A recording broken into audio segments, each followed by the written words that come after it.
Welcome back, everyone. COVID-19 has crushed Arizona's tourism industry, and we rely heavily on that here in the Grand Canyon State. We were rolling in the dough, if you think about it, with a record-breaking year previously. Yes, but this year the pandemic hit during our peak season, and as our Kim Powell reports, we have not been able to recover. The tourism industry generated millions of dollars per day and thousands of jobs last year. This year, it's just the opposite. In April, we interviewed the CEO of the Arizona Lodging and Tourism Association. The tourism industry had just lost $1.5 billion due to the coronavirus.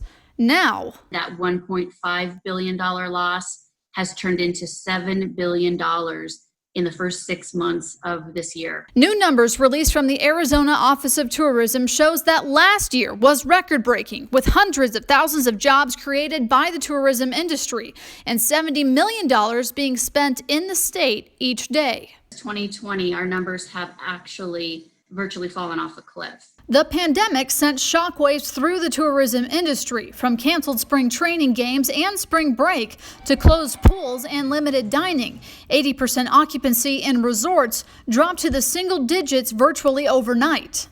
I really like to say that this industry is the lifeblood of our state's economy, and actually the economy of not only the state, but the nation and the globe. As goes travel, goes the economy. Kim Sabo says there was no way they could have predicted this large of an impact. And one of the hardest parts is they're not able to fully plan ahead. We don't have a roadmap. We don't have any sort of historic reference to point to or learn from. And unfortunately, we have not yet invented or created a crystal ball. Sabo says she remains cautiously optimistic that the tourism industry will bounce back in the fall and winter.